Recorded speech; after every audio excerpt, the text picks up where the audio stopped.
Spiritual sloth and the means of restoration. Song of Solomon 5:2, 6:1-3. E. Dennett. Christian Friend Volume 14, 1887, page 169. The key to the interpretation of this beautiful scripture is found in the words, "I sleep, but my heart waketh." The heart of the bride was true to her beloved, but, together with this, there was a lack of energy and inclination to ease and comfort, which had betrayed her into a want of watchfulness, and produced a state of sloth.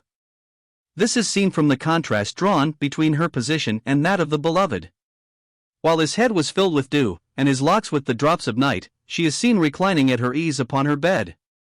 The scriptures abound in such contrasts, as, for example, in the case of Peter, who sat, with the enemies of Christ, warming himself at the fire, while his master was exposed to the taunts and insults of his persecutors.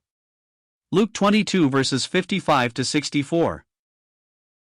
The state of soul thus indicated is always the result of succumbing to the influences of this world, and it is a state of soul which the Lord never views with indifference. Nay, he loves his people too well to permit them to continue in it, and he thus immediately seeks to arouse them from their slumber. It is so in this scripture, for the bride is at once made conscious that her beloved is seeking an entrance. "It is," she says, "the voice of my beloved that knocketh, saying, Open to me, my sister, my love, my dove, my undefiled, for my head is filled with dew, and my locks with the drops of the night." Veytaux. The very terms he uses, the terms of endearment, were surely calculated to awaken the affections of her heart, for they expressed to her own preciousness to him, while they acknowledged that she had not forgotten him. But the ground of his appeal lies in the contrast already shown. He was without, waking and watching, while she was within, in ease and comfort. How could she refuse such an entreaty? Her answer betrays the secret. "I have put off my coat, how shall I put it on? I have washed my feet, how shall I defile them?"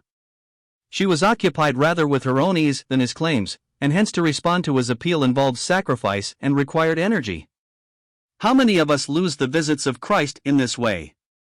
He stands by us, seeking to manifest himself to us in a fuller way, and we are not unconscious of his presence, but we are preoccupied, or have set our hearts for the time upon some other object, and we thus lose the enjoyment and communion which he was offering.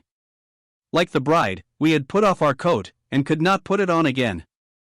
We had forgotten that our loins were ever to be girded, and we had washed our feet, and we were unwilling to defile them, even though it was the Lord himself who was calling upon us to open the door.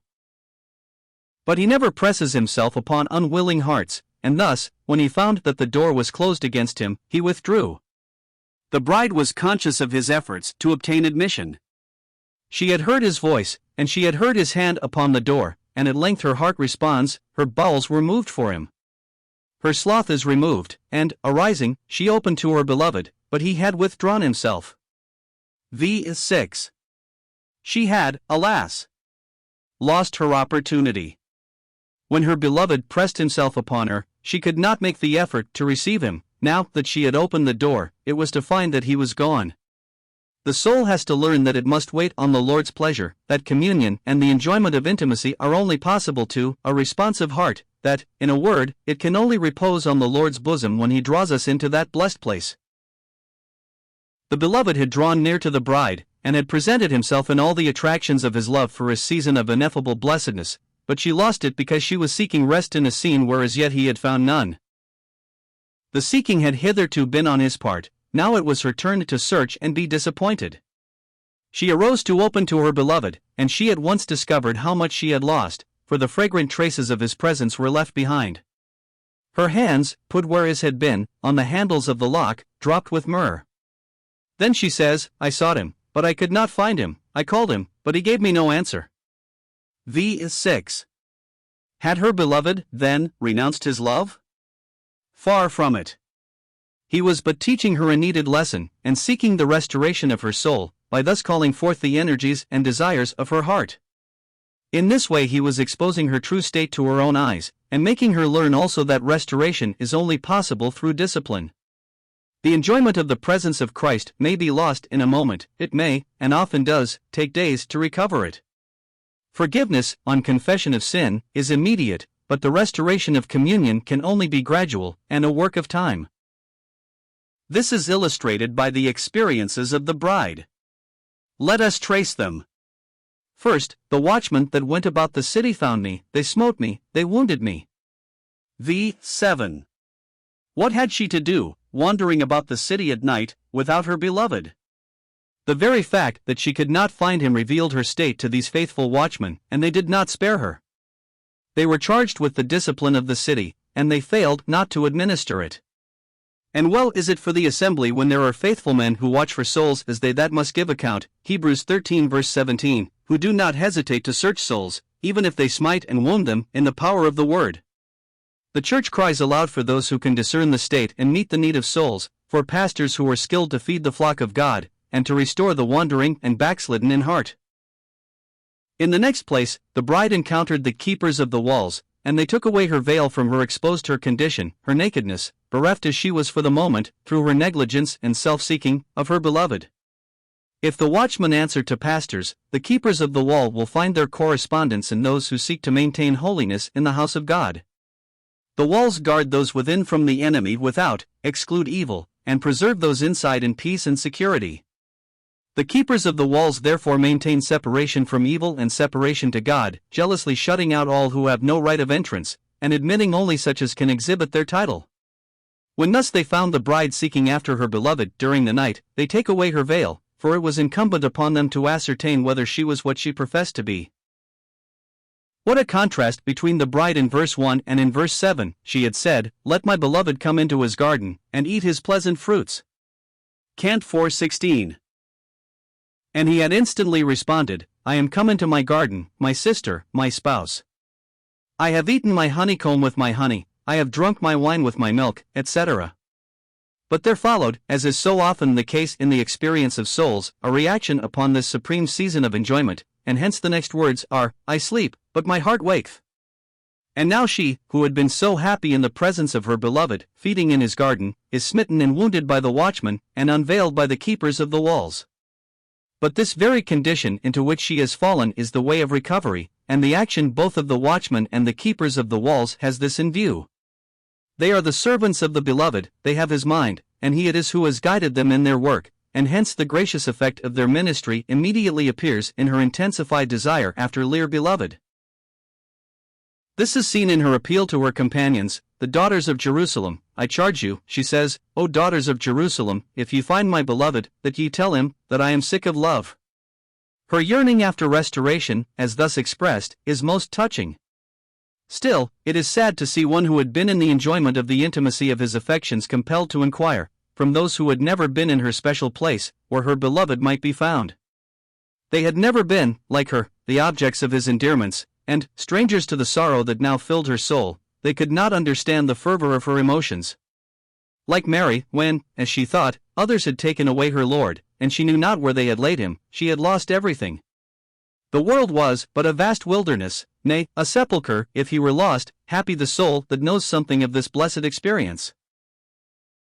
The daughters of Jerusalem, whose eyes had not yet been opened to perceive the beauties of the beloved, and surprised at the absorbing character of the bride's affection, reply, "What is thy beloved more than another beloved, O thou fairest among women?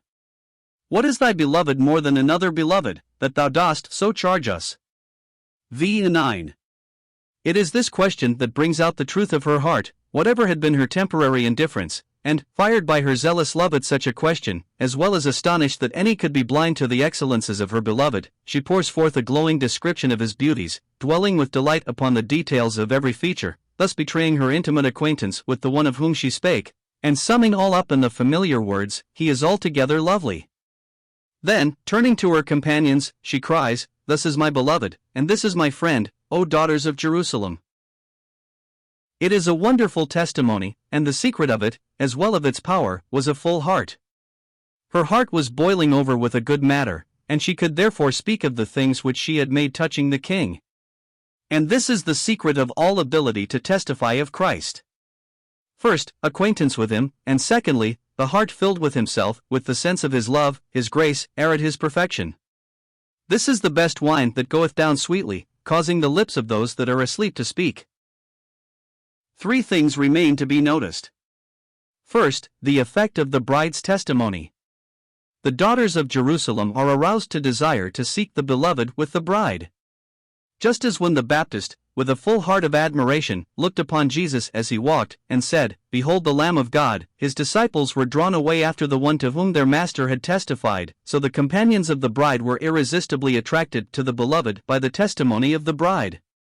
Nothing affects souls like the witness of an overflowing heart in the power of the Holy Ghost. In the next place, the bride's restoration of soul is completed. Drawn out by the question of the daughters of Jerusalem, while she lingers with joy over the beauties of her beloved, her soul is wrought upon, her affections are revived, and she discerns at once where the object of her search is to be found, and is thus able to tell her companions. "My beloved," she says, "is gone into his garden, to the beds of spice, to feel in the gardens, and to gather lilies." All doubts have been dissipated, and she adds, with ineffable joy, "I am my beloved's, and my beloved is mine, he feedeth among the lilies." Let the reader carefully note this divine way of restoration. Whenever souls have fallen into a cold, lifeless condition, whenever they complain of a want of spiritual energy, let them occupy themselves with the varied perfections and graces of Christ, as revealed in the Word, and, while pondering upon what He is to themselves, let them withal declare His beauties and attractions to others, and they will find that their hearts will soon glow with the returning fire of affection, and that they will be happy again in the sense of His presence and love. The last thing is, that the moment the restoration is effected, the beloved expresses to the bride her preciousness in his sight, and his appreciation of her love. In one word, communion of affection follows upon her restoration. May both writer and reader be satisfied with nothing short of abiding communion in the love of Christ. E.D.